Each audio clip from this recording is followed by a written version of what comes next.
Boa noite. ICMS, incentivos fiscais, redução da carga tributária, benefícios fiscais, microempreendedor individual, simples nacional, guerra fiscal, incentivos, redução de alíquota, cesta básica, tudo isso e muito mais nós veremos hoje aqui no programa Café com Leite. E nosso convidado para tratarmos e discutirmos esse assunto, Dr. Francisco Wildes de Oliveira, ele que é auditor fiscal da Secretaria da Fazenda do Estado do Ceará e diretor de Assuntos Econômicos e Tributários do Sindicato dos Fazendários. Ele também que ministra palestras e cursos sobre legislação tributária em todo o estado do Ceará. Programa Café com Leite. Oferecimento Drogarias Avenida. 25 anos de sucesso. A direção certa da sua saúde. Água mineral cristalina dos Alpes. Pura e cristalina.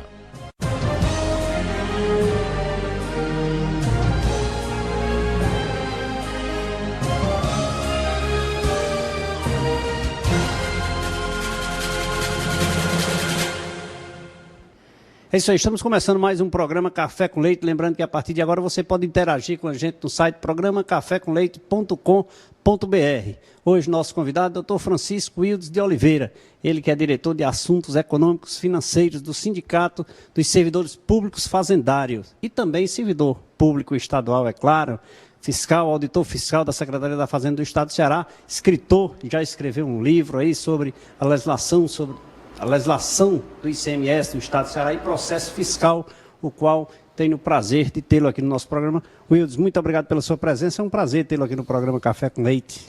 Eu que agradeço a participação e espero contribuir com o seu público para que a gente esclareça alguns assuntos do momento, alguns assuntos da atualidade e que faça com que a sua plateia, que é muito dedicada, que é muito fiel, participe também do seu programa via internet, né? Com certeza. Estamos no ar também pela internet, transmitindo para todo o Brasil. É o único programa da TV Verde Vale, viu, Wildes, que é, e eu tenho o maior prazer de fazê-lo e trazer aos nossos convidados e levar essas informações, que sempre nós temos uma interação muito boa com o nosso público, com os nossos telespectadores, quando trata-se de tema. E tema como esse, em especial, temas importantes, quando se trata de legislação, de ICMS e tal. E você que é um expert no assunto, é um cara que vive, que almoça e janta a legislação, né? Mas aí é o seguinte, eu sou sabedor da sua vida e sei que você é aqui da região do Cariri, Quando você ingressou na carreira pública do Estado do Ceará, especificamente na Secretaria da Fazenda? Foi ainda em 1981, concurso que houve na Cefaz, e na época eu fazia economia no Crato. Aí suspendi a faculdade de economia, fui trabalhar no sertão, lá de Senador Pompeu, e com o tempo, eu ainda voltei para a região, trabalhei em Assaré, trabalhei no Crato, e desde então, de 89, que eu estou em Fortaleza. Na verdade, trabalhei lá na auditoria, né, na fiscalização auditoria, e depois passei a trabalhar na tributação. Lá a gente emite pareceres tributários e edita os textos das normas que são encaminhadas tanto para o Poder Legislativo, para aprovar em forma de lei, quanto em termos de decreto para que o chefe do Poder Executivo, o governador, as minutas decretos, de instruções normativas, decretos, leis. É uma comissão ou você é um dos participantes? É um grupo de participantes, grupo. Temos lá, são 20 colegas que trabalham nessa área. Todos servidores. E agora foi incrementada a equipe com esse último concurso de 2007. E a ideia do livro? Você escreveu um livro aí sobre a legislação do ICMS, processo tributário, o qual eu sou consumidor do seu livro, com muito prazer, consumidor e usuário, né? Porque o consumidor é aquele que compra para deixar na estante, é um consumidor que compra para agradar. Eu não, o meu eu não vou trazer aqui. Daqui a pouquinho eu trago o meu volume aqui para você ver que ele é bastante usado. E eu acho que a importância do autor ele se vê feliz quando vê aquele livro desgastado, não pelo tempo, mas pelo uso, né? Pelo consumo. O que te levou a isso? Foi a paixão pelo ICMS, pela legislação? Na verdade, foi uma necessidade do próprio trabalho, da atividade. Na elaboração de pareceres, nós tínhamos que nos defrontar com várias edições de normas federais, Constituição Federal, Lei Complementar Federal, a Lei Complementar 87, e mais uma gama de legislações que nós precisamos estar dia a dia inteirado, a par desses assuntos. E aí veio a ideia de fazer a consolidação de todos esses textos no livro e colocar comentários acerca dos assuntos, justamente porque nós trabalhamos no setor de consultoria, lá na Cefaz, a CATRE, na célula de consultoria SECOM. E ao elaborarmos os pareceres de interpretação das normas encaminhadas pelos diversos contribuintes dos diversos tributos, né, IPVA, ITCD, ICMS e taxas, e nós elaborávamos os pareceres e as emendas dos pareceres eu anexava ao texto da lei, porque aí facilitava para o contribuinte. Já está na 13ª edição, né? Agora, no começo de 2014, devo sair com a 14ª edição, se Deus quiser. E isso facilita muito a consulta e o manuseio e a atualização de toda a legislação, porque ela é muito complexa, né? Muito complexa. Até e dinâmica, né? E a forma de interpretar, que dada a complexidade, isso aí dificulta até o uso da lei, a aplicação da lei, né? A complexidade. E chega a causar muitos danos, tanto ao erário público como ao consumidor, ao contribuinte, né? Isso. E uma legislação bem interpretada, ela traz um resultado melhor, né? No aspecto da legislação estadual em si, a facilidade nossa é que nós temos uma interpretação autêntica, né? Porque quando o intérprete é aquele que elaborou a norma, ou que conhece de perto a norma, é mais fácil apreender qual a intenção do legislador. Então, uma interpretação que é quase autêntica, porque autêntica é o órgão emissor que, quando sai com outra norma, dizendo qual o sentido daquela norma, em caso de dubiedade de interpretações. Com certeza. Até o parecer sai com mais flexibilidade, mais fácil, né? Mas vamos lá, já que você faz parte dessa comissão de elaboração de decretos e leis e minutas que regem todo o regulamento do Estado do Ceará, tivemos aí recentemente esse decreto aí do Refis, Plano de Recuperação Fiscal do Estado. Isso. Que de antemão eu já lhe digo que eu sou contra. Sou contra, mas eu não quero o meu parecer, eu quero o seu. Você fez parte dessa elaboração desse decreto? Não. Eu tenho estado também prestando serviço ao Sindicato dos Servidores Fazendários, e nessa elaboração não participei da formulação. Em princípio, por questão até de justiça fiscal, eu tenho minhas restrições em relação aos refis, porque o refis ele acaba colocando numa situação justamente de injustiça para aqueles contribuintes que pagam religiosamente em dia suas obrigações e se aproveitam de um refis para obter ganhos naquela expectativa de que vai sair o refis, ou seja, o contribuinte que não às vezes, por uma questão de um planejamento não muito ético, digamos assim, ele se apropria do recurso do tributo e esperando o refis para pagar com desconto. Eu acho, nesse aspecto, injusto o refis. Então, nós pactuamos com o mesmo pensamento. Agora, o que é que você acha do Estado que nunca se preocupou em trazer aqueles contribuintes que pagam em dias um benefício. O Estado pensa nesse assunto? Não pensa. Infelizmente não pensa. É o que em direito nós conhecemos como sanção premial.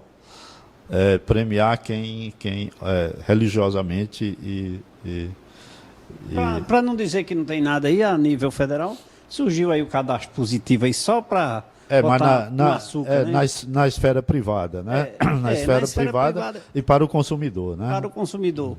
Quer dizer, mas apenas para tentar, assim, amoldando, mas que na verdade nada... Não deixa de ser positivo, porque o consumidor que está no cadastro positivo, ele passa a ter taxas diferenciada em relação ao restante do mercado. Foi o Estado, né, que contribuiu com isso, né? Foi uma iniciativa criada pelo Congresso Nacional, através de leis. Agora, a iniciativa da Associação Comercial, que me parece que de São Paulo, né, que um deputado federal iniciou com um projeto de lei e criou o cadastro positivo.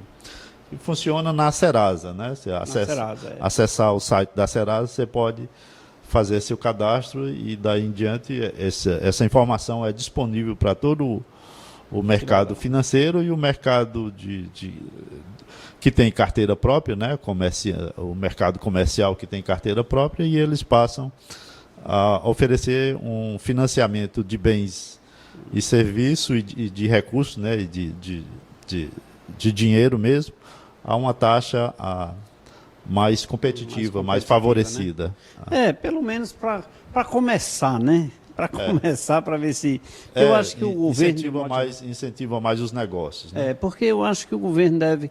Apesar de que eu venho analisando que com essas políticas de incentivo, eu acho que o governo do Estado do Ceará e até o governo federal também vem dando umas pitadazinhas assim de benefício. Do seu ponto de vista, de benefício de redução de carga tributária?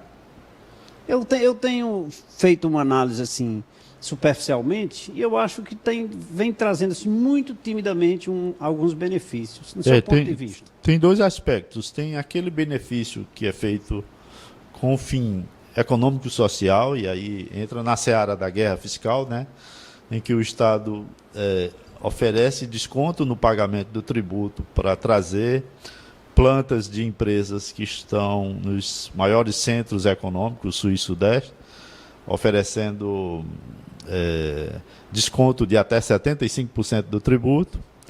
Há casos que não é mais celebrado pelo Conselho de Desenvolvimento Econômico, não é mais celebrado, mas há casos em que o desconto chega a 99%, já chegou a 99%. Hoje a média é 75% de desconto. E trazendo essas empresas para favorecer a economia regional e a economia estadual. Esse é um aspecto. O outro é que, se não for feito um planejamento nesses incentivos, eles acabam concorrendo deslealmente com quem já está no mercado aqui e acaba quebrando quem já está aqui há muito tempo. Outro é o aspecto da própria concorrência em si, já que todos os estados oferecem, Norte, Nordeste, Centro-Oeste, oferecem esse incentivo, acaba que nenhum deles tem benefício na diminuição dessa arrecadação. Porque esses contribuintes eles iriam para toda a região do país, já que todos oferecem benefícios fiscais, e eles acabam acabando o benefício, o prazo do benefício contratado aqui. Migrando para outro já estão migrando para outro estado. Porque para lá é novidade, né? É novidade, né? É um ganho. O tributo é alto, né? 17%, na média. E aí, eles acabando o benefício aqui, eles migram. Mas dentro do contexto lá da redução de cesta básica, de redução, esse processo de substituição tributária que recentemente nós vamos falar no próximo bloco aí sobre essa questão do material de construção que está sendo editado agora. Sendo editado agora e tal, que entra em vigor agora no dia 1º. Quer dizer, nesses cálculos aí, recentemente teve aí para produtos de informática também, eu fiz assim uma margem, eu acho que houve uma reduçãozinha muito tímida na carga tributária. Você fez essa análise, não? Tem dois aspectos. Primeiro é que simplifica um pouco o processo de cálculo, né? Nós tínhamos aquele cálculo que a gente chama da substituição tributária clássica, né? Que é considerando o crédito de origem, tudo mais, margem de agregação, né, margem de valor adicionado. E agora não, agora é só um percentual aplicado sobre o valor da operação, simplifica um pouco. No aspecto da carga, tem dois diferenciais. Tem a carga líquida, que já considerando os cálculos, né, a carga líquida final, e uma carga diferenciada para quem celebra regime especial de tributação. E aí, dentro desse regime especial de tributação, o Estado exige algumas contrapartidas, como, por exemplo, acréscimo na arrecadação em relação aos exercícios anteriores e a incremento na quantidade de contratação de mão de obra. Então, são alguns aspectos. Também exigência do regime especial de tributação, e que o contribuinte não esteja inadimplente nem com a obrigação principal, nem com as acessórias. Né? É isso aí. Estamos conversando aqui com o doutor Francisco Wildes de Oliveira, ele que é auditor da Secretaria da Fazenda do Estado do Ceará, diretor de Assuntos Econômicos e Financeiros do Sindicato dos Servidores Públicos Estaduais Fazendários do Estado do Ceará. Aqui no programa Café com Leite, lembrando que você pode interagir com a gente no site programacafécomleite.com.br. Vamos saborear aqui uma água mineral cristalina dos Alpes, rapidinho aqui, doutor Wildes, porque quem vem aqui tem que saborear sem quebrar. Tem que saborear uma água aqui, eu faço questão de servir aos nossos convidados uma água mineral cristalina dos Alpes. E daqui a pouquinho, lógico, um cafezinho ainda sem nome, né? Cafezinho saúde, aqui, então. Saúde para nós. E também um cafezinho ainda sem nome, né, diretor? Nosso café ainda não tem nome, mas saborear um cafezinho aqui.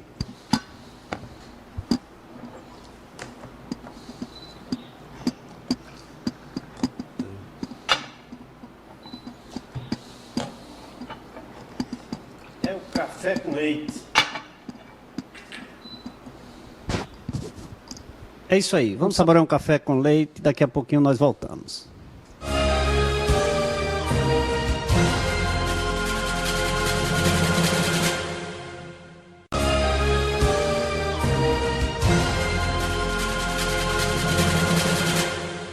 É isso aí, com o apoio da água mineral cristalina dos Alpes, estamos de volta nesse segundo bloco do programa Café com Leite.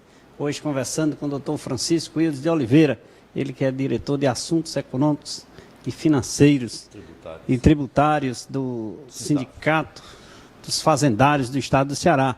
E também auditor fiscal e escritor do livro Legislação do ICMS do Estado do Ceará e Processo Fiscal. Isso. Inclusive, produção, daqui a pouquinho trazer aí o exemplar para a gente mostrar aqui o exemplar do livro do doutor Wildes. Voltando aqui a bater esse papo. Doutor Wildes. De tanto usado deve estar só... Tanto usado, não, mas eu quero para provar que o livro é bom e é usado. Vamos lá. Estávamos falando ainda há pouco no bloco anterior sobre essa questão dos benefícios que o Estado do Ceará vem tentando implantar, tentando agregar valor ao Estado do Ceará, às empresas no Estado do Ceará. Que, no meu ponto de vista, ainda acho muito tímido, que eu acho que precisa ser muito melhor, muito mais agressivo, porque essa carga tributária é muito violenta, é muito agressiva, e nós precisamos bater isso com muita assiduidade ainda, para ver se há uma redução e há mais benefícios, né? Nós tivemos aí, num espaço muito recente, essa questão da redução da alíquota pelo Senado Federal, que aí não foi da importação, competência do Estado, mas do Senado, né? Quando houve a redução para 4% para os produtos importados. Eu fui fazer uma análise sobre essa questão e eu não vi nenhum benefício na ponta. Por quê? Beneficiado está aquele que importou. Quando ele vai lá para a cadeia, ele volta para a estratégia normal, porque eu só me acredito de 4%. Se eu me acredito de 4% e volto para a cadeia normal, consequentemente, o consumidor leva a pior no final, né? Como você vê essa estratégia? Isso trouxe algum benefício no seu ponto de vista? Não, a ideia era neutralizar a chamada e guerra dos portos, né? Em que guerra, né? estados como o Espírito Santo, que concedia na importação uma alíquota de 2%, para o contribuinte que importasse pelo Espírito Santo, e estava acontecendo em alguns estados aqui também do Nordeste, o incentivo de importar por lá, por esses estados que concediam incentivo, e transferir essa mercadoria com crédito fictício para os estados consumidores. Então, a ideia inicialmente era zerar a guerra dos portos, não podendo o contribuinte importador transferir além de 4% nas operações interestaduais.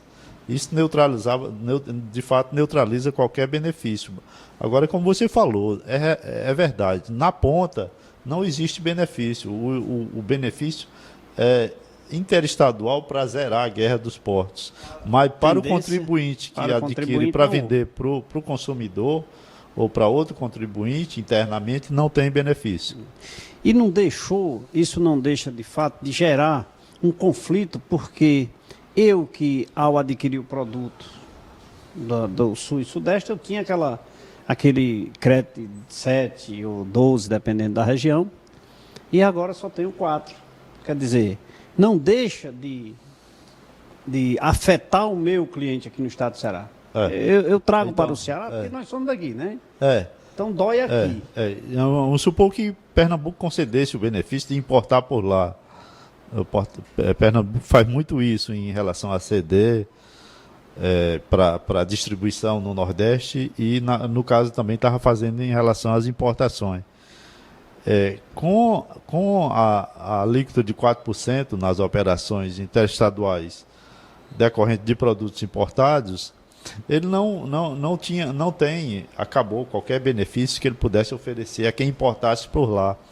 E a tendência agora, doravante, é que os estados façam, cada estado consumidor do produto importado, façam pelos portos do seu território, do seu né? estado. Até porque nós temos aí um Porto Pecém, que é um espetáculo que, com certeza, eu mesmo tenho clientes que importam direto da China e outros países, direto aqui para o Porto Pecém, com a matriz lá no sul, viu? Abriu filial aqui em Fortaleza. Apesar do custo dos portos brasileiros ainda serem altos, devido à logística, né, que é muito cara, ainda convém importar por alguns portos, como o Pecém, que é moderno e que barateia no final o produto na ponta, né? Na ponta.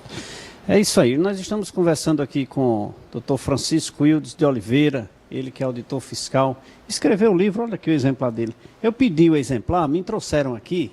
Essa produção traz aqui, ó. Doutor, esse aqui é um dos mais recentes. Viu? Ele está muito novo. Está bem usado, eu estou vendo que ele está novo. Eu tenho outros lá. Bem mais usado aqui. Olha aqui, pega aqui, diretor, por favor. Livro muito bom, comentado, ICMS e processo fiscal, muito comentado. Ele, inclusive, vem com DVD, que é com toda a legislação do CONFAS, com mais a legislação, os julgamentos do contencioso administrativo tributário, que facilita também a pesquisa. Insira umas decisõezinhas, rapaz, sobre tem decisões também. Já tem, né? Tem todas as decisões do contencioso. De 10 anos para cá, tem todas as decisões do contencioso administrativo. Facilita muito o trabalho de pesquisa e de investigação em relação a alguns assuntos mais polêmicos. Mais polêmicos. Inclusive, sou usuário com muita frequência, repito e digo, quem puder, quem trabalha na área, contador, Célio, meu amigo que assiste o programa Café com Leite, Renato, contador que assiste o programa Café com Leite, comprem esse livro não porque o Wildes está aqui no programa, é porque eu estou dando testemunho de que o livro é bom. O livro é bom. Guerra fiscal. Guerra fiscal é uma polêmica, é uma constante na política, é uma constante na mídia, é uma constante na gestão pública, de um modo geral. Seja a nível de município, seja a nível de estado. qual a sua sugestão ou como você vê uma coisa para amenizar esse aspecto que, como você disse nas palavras que você antecedeu aí, quando se trata do porto, por exemplo, a guerra a redução para 4% faz parte do contexto da redução é um dos aspectos da guerra fiscal. Da guerra, né? Da guerra fiscal. A redução da alíquota do ICMS. Para atrair plantas de empresas. O incentivo do FDI. Então, são impactos da guerra fiscal. Mas nós precisamos de uma abrangência maior para que isso haja uma redução, para que isso haja uma melhora de forma significativa. Os estados, eles alegam, não sem uma certa razão, de que a responsabilidade pelo desenvolvimento regional, das economias regionais, e está na Constituição Federal, é competência da União. Como a União não faz esse seu dever, os estados, para atrair empresas, reduz a tributação internamente para compensar o custo de implantação de uma planta industrial, principalmente no Norte, Nordeste e Centro-Oeste, onde está sendo mais concedido esse tipo de benefício. Evidentemente que no curto prazo pode ser que haja algum ganho, notadamente na contratação de mão de obra, né, cuja renda desses trabalhadores vai gerar outra renda que indiretamente pode compensar uma parte da tributação dispensada. Mas a longo prazo, esse tipo de política ela é perversa, porque as empresas, acabando o contrato, elas talvez não se sintam interessadas em voltar a ser tributada na margem normal. Até porque se torna sem competição, né? Sem competição, E havendo acirramento entre os estados, acaba que os estados zeram a tributação para atrair investimento. E quem vai sobrar, já que todo mundo oferece nesse jogo de mercado, de um leilão reverso, né? Um leilão para quem paga menos de arrecadação, né? Quem compensa a arrecadação negativa, eles vão justamente para aqueles estados que têm mais infraestrutura, que é o Sul e Sudeste. Ou seja, é um jogo de soma zero, como se diz, né? Ninguém ganha com isso. Mas aí nós buscamos lá um outro aspecto. Porque tem que se juntar guerra fiscal, guerra tributária, política social, economia, fazer aquele ciclo. Porque, de qualquer forma, vem a questão. Quando se há um incentivo, há uma implantação de uma grande empresa, há uma redução, os benefícios atribuídos a ela. Lógico, prejudicando a algumas. Mas há o aspecto do benefício social quando traz mais emprego, mais renda. Indiretamente, tributos como federais, porque esse giro desse negócio, surge novos negócios. Quer dizer, assim, de fato é uma coisa muito complexa. Mas que eu entendo é que deve haver, sim, a redução da carga tributária. E deve haver o incentivo na parte social. Isso leva a outro tema que é bastante em voga, que é a questão da reforma do sistema. Nós temos no sistema tributário nacional uma iniquidade, digamos assim, e uma injustiça. Por que isso?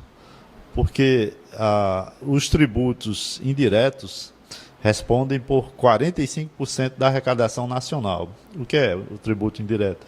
É o que incide sobre o consumo, sobre a produção, sobre a circulação de bens e serviços. E aí você tem o ICMS, COFINS, PIS.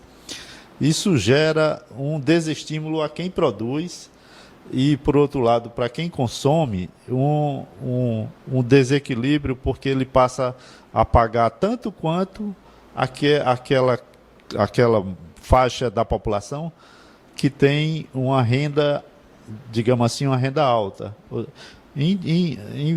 trocando em miúdos, tanto o rico quanto o pobre paga a mesma carga tributária em relação a esses tributos, o que é uma injustiça. O sistema nacional acaba sendo regressivo, quando deveria ser progressivo, ou seja, quem ganha mais, em função da capacidade tributária, deveria pagar mais. Não é assim que ocorre no Brasil. E ninguém liga, e ninguém propõe uma reforma nesse sistema. O sistema europeu, por exemplo, a maior faixa de incidência é sobre renda e propriedade. Aqui não, é sobre o consumo. Tem um exemplo muito clássico que é em relação à sandália havaiana, né? Ou a sandália japonesa, como se diz. O rico que calça a sandália havaiana, que vai para a praia, paga o mesmo imposto da sandália do que aquele trabalhador que calça para ir trabalhar. Para ir vender o produto dele na praia. Exatamente. Então aí começam as injustiças em que governo, nem sociedade, nem o empresário discute esses assuntos. Sistema financeiro, por exemplo. O sistema financeiro, a renda, participa só com 18% da arrecadação nacional, quando a gente sabe que é o sistema que mais gera riqueza. Ou seja, o sistema bancário e o sistema financeiro também, que é uma parte, o bancário está dentro do financeiro, né? Então, a renda é pouco tributada no Brasil em relação aos países que são mais justos do ponto de vista tributário. E a gente sabe, e aí você falou na questão social, a gente sabe que o sistema tributário serve também para redistribuir rendas. Ou seja, para manter toda uma gama de serviço para a coletividade, educação, saúde, escola, de qualidade de preferência, essa renda sai da população. Quem deveria arcar mais é quem tem mais condições, quem deveria ter mais condições de pagar mais. Mas não é o que ocorre. O que ocorre é que, indiretamente, com esses tributos sobre o consumo, sobre bens e serviços, mercadorias, bens e serviços, a maior parcela da população, para você ter uma ideia, o cálculo que foi feito lá no Laboratório de Estudo da Pobreza, que o Sintaf participa, né, financiando o laboratório lá da Universidade Federal do Ceará, eles calcularam que sobre o consumo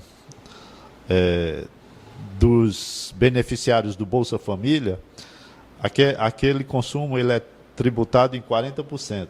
Ou seja, o governo paga R$ 70 de Bolsa Família, não sei se ainda é esse valor, e desses R$ 70, 40% retorna ao governo de impostos indiretos. Porque a perversidade do sistema indireto é esse. O pobre consome toda a renda que ganha e volta para o governo. O rico não, ainda poupa. E o sistema financeiro tem um diferencial para não ser tributado em algumas faixas de renda. E essa é um defeito do sistema, uma injustiça do sistema, que ninguém vê nenhum político fazendo um projeto de lei ou criticando ou se mobilizando para diminuir esse aspecto da injustiça. Isso não gera votos, doutor Wildes. Isso não gera votos e esse é o problema da nossa sociedade. Mas nós vamos jogar as sementes, nós vamos despertar as pessoas, nós vamos acordar, vamos advertir para que as pessoas passem a acordar sobre todos esses aspectos. Não é só receber uma Bolsa Família, é ver o reflexo que isso dá. Não é apenas comprar o produto, é ver o que você está pagando porque está consumindo aquele produto. Essa é a razão, porque o retorno disso não está vindo até você. Porque quando você compra e você paga o tributo, ele deverá ser revertido da mesma forma que a sua bolsa vem, e como o doutor Wildes disse, ela volta em cerca de 40% em forma de tributo para os cofres públicos, e ele deverá novamente retornar para a nossa sociedade, que infelizmente, de forma muito tímida, muito precária, ainda volta. Estamos conversando aqui com o doutor Francisco Wildes de Oliveira, ele que é diretor de Assuntos Econômicos e Tributários do Sindicato dos Fazendários do Estado do Ceará, servidor público estadual também como auditor fiscal da Secretaria da Fazenda do Estado do Ceará. batendo esse papo descontraído sobre guerra fiscal, ICMS, benefícios e incentivos fiscais aqui no programa Café com Leite. Agora eu vou falar do laboratório LAMIC. Se você precisa fazer exames com perfeição, precisão e qualidade, vá ao laboratório LAMIC. O LAMIC conta com profissionais qualificados e técnicos bem preparados para melhor lhe atender. O LAMIC realiza os mais variados tipos de exames laboratoriais. Você encontra o LAMIC com uma unidade central na Rua Padre Cícero 759 e postos de coletas em Milagres, Campos Sales, Caririaçu, Novo Juazeiro e na clínica Dr. Clemir Arraes. O LAMIC tem a direção certa dos doutores Ivanilson Júnior, Leonardo Davi e da doutora Socorro Cabral. Um abraço para você, Ivanilson, um abraço para o Dr. Leonardo, Ivanilson Júnior, doutora Socorro, um abraço para vocês. Vamos agora saborear o cafezinho. Não, mais uma água, né, doutor? Mais uma água aqui para nós, porque realmente a água mineral cristalina dos Alpes apoia e é nossa, é daqui. Saboreando água, vamos falar aqui de Ana? Não, Ana, farmácia da Ana, Drogaria Avenida, é daqui a pouquinho. Espera aí, Ana, vamos saborear um cafezinho aqui com o meu convidado. É um prazer aqui servir sempre o nosso convidado. Você vai me ajudar aqui? É, porque esse café, rapaz, eu derramo sempre, sabe, Wilson? Eu sempre faço questão de derramar esse café, aí eu vou servir aqui os meus convidados e tem essa mania de apertar demais e derramar o café. Eu derramo o café, mas fica o leite. Fica o leite, é.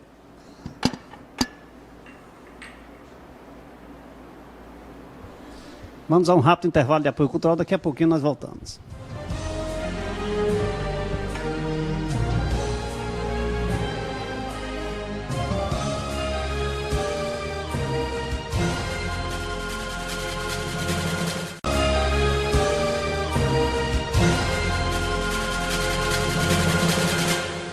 Estamos de volta nesse terceiro bloco do programa Café com Leite e agora eu quero começar falando com Ana.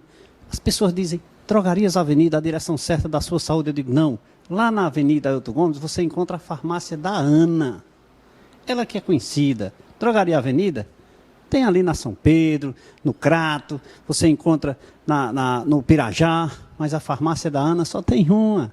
Só tem uma, lá na drogaria, lá na Avenida Ailton Gomes. Um abraço para você, Carlinhos, um abraço para você, Ana, assistindo o programa Café com Leite. Roda aí o VT. As Drogarias Avenida trabalham sempre para oferecer o melhor para os seus clientes. Atendimento humanizado, os melhores produtos, os melhores preços. Aproveite nossos descontos especiais de até 70% em medicamentos. Drogarias Avenida, 0800 280 2798.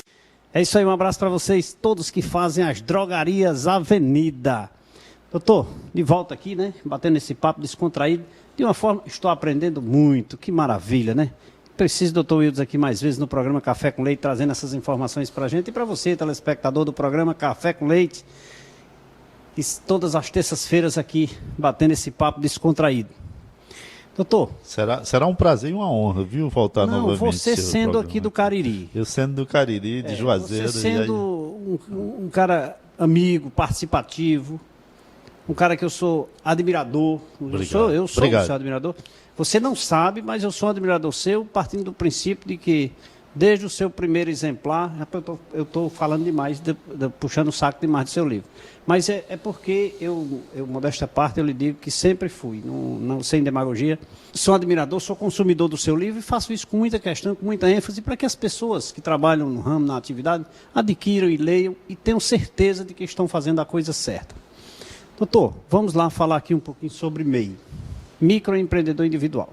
Microempreendedor individual é uma essência, eu não diria uma essência, mas eu diria é um instituto, não saberia definir bem se seria um instituto, mas seria uma figura, também não saberia definir se seria uma figura jurídica, mas seria, de certa forma, vamos entender como uma figura jurídica, instituída pelo governo federal. Daí, eu tenho o meu ponto de vista no aspecto da figura do MEI. Mas eu vi, você inseriu a legislação dentro do seu exemplar, e eu precisaria que você comentasse acerca de Estado, o que benefício trouxe o MEI para o Estado do Ceará. Ok.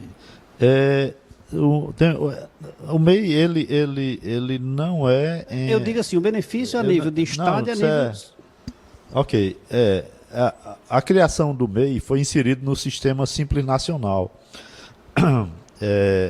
A tentativa do governo era de, e está sendo com bastante êxito, de legalizar os 10 a 11 milhões de pequenos negócios que existem nas praças, nas ruas, do vendedor de pipoca ao picoleiro, ao ferreiro, ao engraxate, aos vendedores autônomos e pequenos, simples...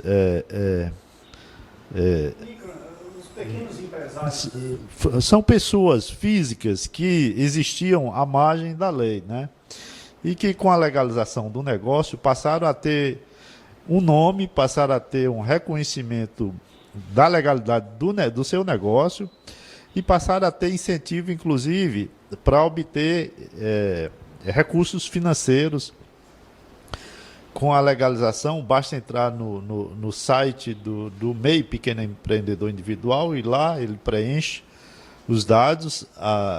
É um sistema muito simples de se legalizar, e a partir da autorização, do número da inscrição do CNPJ, ele pode ir à instituição bancária, fazer um cadastro e obter um financiamento. E em termos de tributário é praticamente nulo, porque ele paga R$1 para o município, R$2 para o Estado e 46 aproximadamente reais para a Previdência Social. E aí passa a pessoa que tem, por exemplo, um salão de beleza que nunca apareceu para a economia, e no conjunto de 10 milhões de brasileiros, passa a ser um cidadão sem medo de abrir o seu negócio, né? Abrir conta bancária, né? A fazer diretamente com os fornecedores a compra. Antes ele fazia informalmente, né? Comprava do varejista ou do atacadista, ele pode fazer diretamente a compra com preços reduzidos. Isso é um benefício social, é um aspecto mais social do que arrecadatório ou fazer com que haja, do que benefício fiscal. Ou seja, é um aspecto positivo do ponto de vista social para o país. Tirar pessoas que estão à margem da economia e colocar um CNPJ e dar visibilidade, e ele poder até crescer o seu negócio para a microempresa.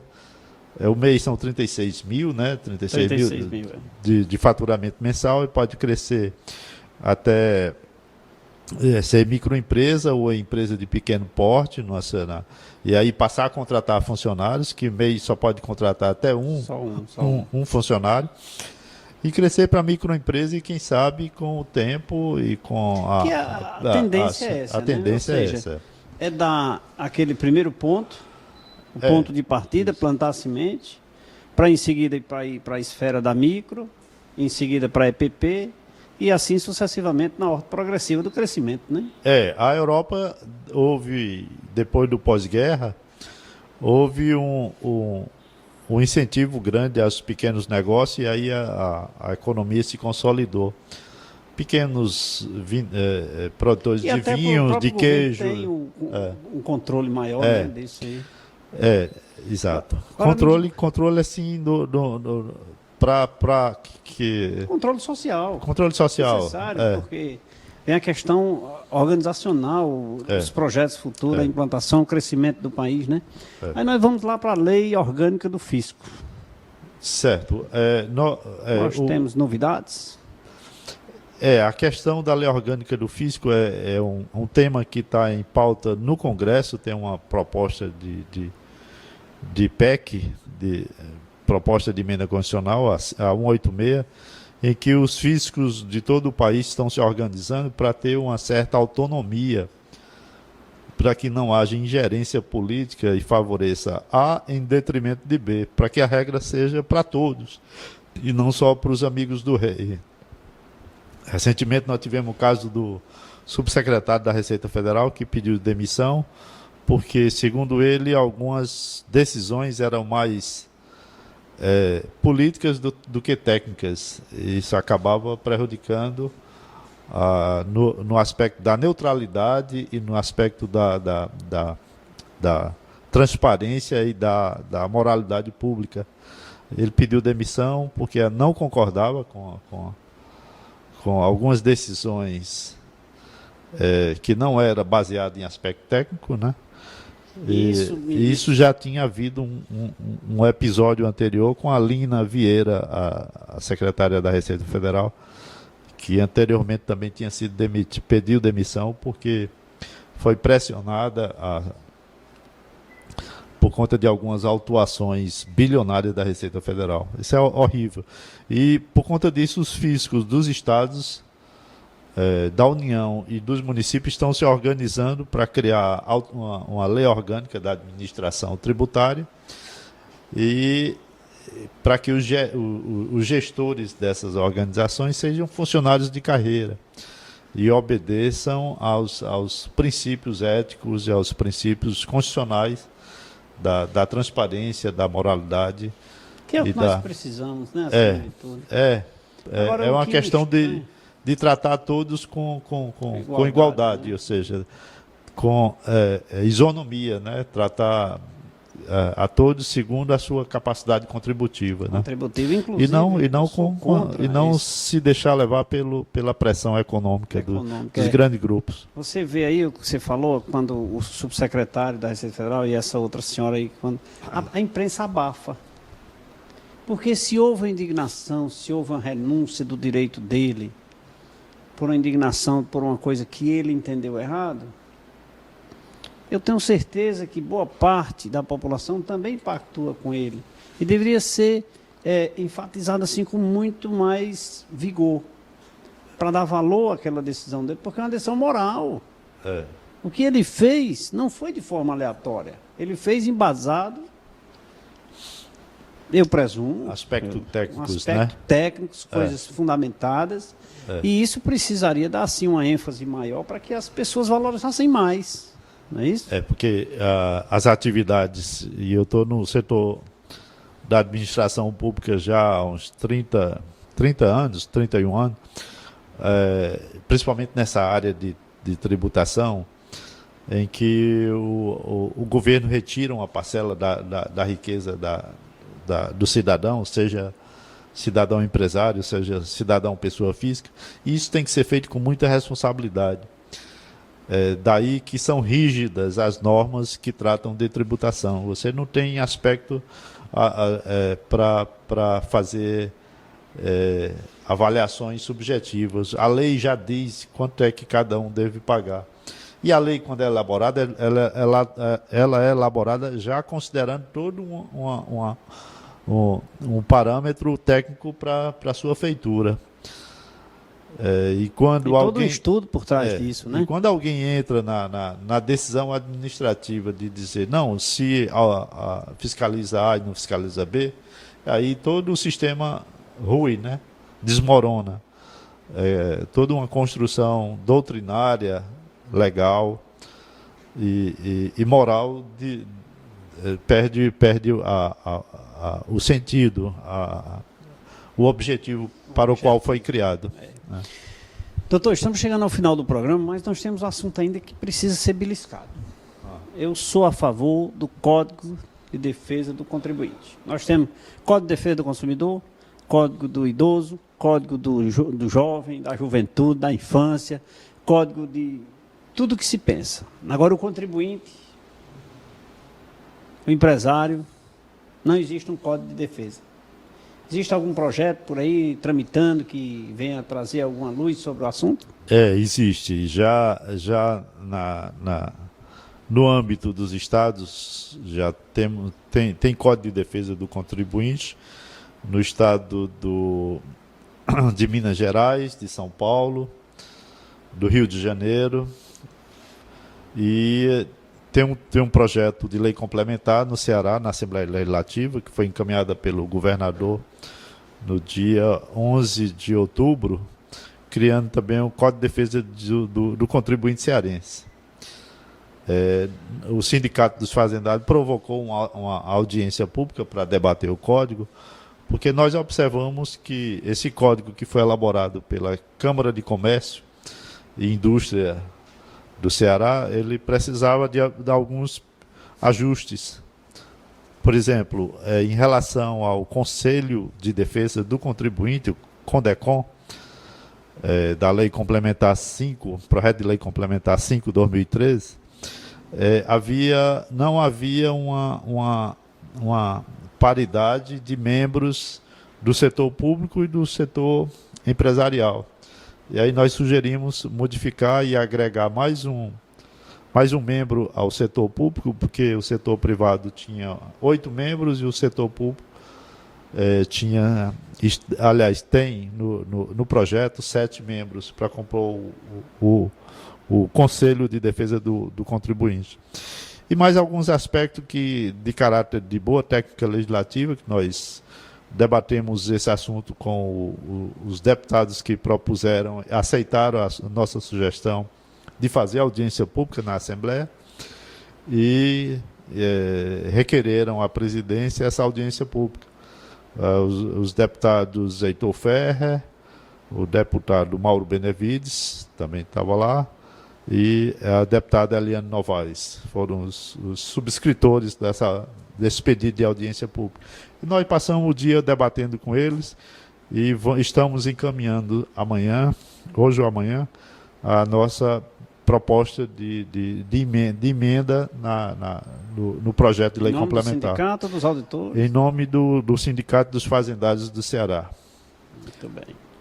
E o programa Café com Leite também vai pedir o apoio do deputado Camilo Santana, vai pedir o apoio do deputado Eli Aguiar, que também vai vir aqui no programa Café com Leite, e de outros deputados que nós temos uma boa relação para que a gente possa fazer com que as coisas fluam de uma forma favorável em benefício dos contribuintes também, né? Afinal de contas, benefício da cidadania. Da cidadania, né? Eu diria dos contribuintes, mas da cidadania de uma forma geral, porque isso só vai trazer benefícios. São criadores de riqueza, né? São gente que emprega, né? Que mantém a economia, o povo empregado, né?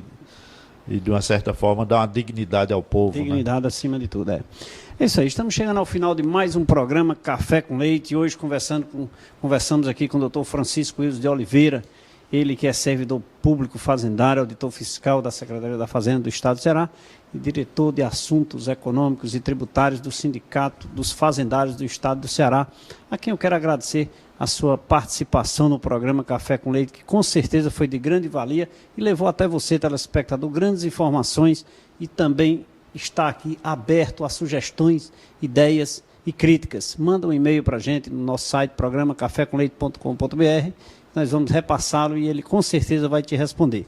Muito obrigado pela sua presença, foi um prazer tê-lo aqui no nosso programa e espero de volta em breve, né? Prazer foi meu, Leite. É sempre uma satisfação vir a Juazeiro, a minha mãe mora aqui, meus irmãos moram aqui, e eu estou sempre vindo para cá revê-los e compartilhar da companhia deles e dos amigos de infância, dos amigos da escola, da faculdade, da Faculdade de Crato. É sempre bom estar aqui e é uma honra estar no seu programa. Se me fizer outro convite, eu venho correndo, como eu vim especialmente para fazer essa entrevista e trazer mais informações, porque esse mundo da informação é muito dinâmico e a gente precisa sempre atualizar esses canais, né? Trazer coisas que as pessoas às vezes não imaginam que esteja ocorrendo, e Fortaleza é um centro que o dinamismo é muito rápido, muito rápido, e sempre que você me convidar e convidar algum colega, o secretário de Finanças lá de Fortaleza, que é colega nosso, o Jurandir, ou mesmo se convidar qualquer outro colega, como o João Marcos, que é o atual secretário de Fazenda do Ceará, e a gente possa intermediar para a gente entrevistar o João Marcos. Eu posso fazer esse canal, tá bom? Ok. E a casa é sua. Muito obrigado pela sua Obrigado, presença. eu que agradeço. E com certeza o programa Café com Leite vai estar de portas abertas, com o cafezinho quentinho esperando por você. Todos os nossos convidados, em especial você, meu amigo Francisco Wildes. Um abraço a todos. Terça-feira estaremos de volta.